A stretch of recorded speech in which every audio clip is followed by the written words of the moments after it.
Many English learners begin their journey full of motivation. They download apps, buy books, watch videos. But after a while, the excitement fades. They know some grammar, but can't form real sentences.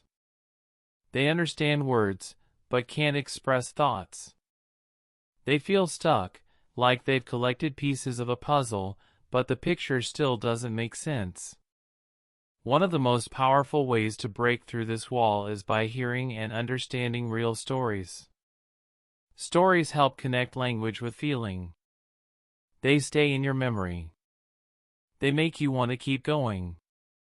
It was a quiet Tuesday morning when he received the package. No return address. No stamps.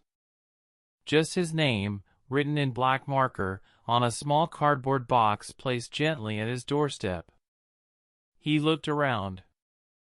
No delivery person, no neighbor in sight. The hallway of his apartment building was silent. He bent down, picked it up. Light. Maybe 100 grams. He shook it gently. No sound. No rattle.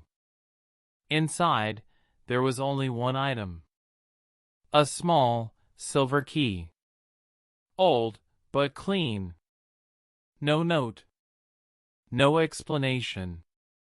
Nothing else. He held it in his palm, turning it slowly. It looked like a key to a locker, or maybe a drawer. Not a door. There were scratches on one side, perhaps initials, but they were too faded to read. He set it on his kitchen table and stared at it for hours. What was this? A mistake? A message? A prank? All day, the key sat on the table while he tried to work. But his thoughts kept returning to it. Why was it sent to him? Who sent it? What did it open? The next morning, curiosity became stronger than doubt. He put the key in his pocket and began walking through his neighborhood. Every mailbox, every bike lock, every public storage unit made him pause. He felt ridiculous, but he couldn't help it. It was like a puzzle that had been placed in his life, and now he couldn't unsee it. 3 days passed. He tried to forget about it, to focus on normal life. Groceries. Laundry. Emails. But even in his dreams, the key appeared, floating, turning, unlocking something just out of reach. One night, as he walked home late after dinner with a friend, he took a different street. Narrow, quiet. He didn't remember ever going that way before. And there it was. An old photo booth. Not the modern kind, but the vintage type, metal, rusty edges, the kind you'd find in train stations 50 years ago.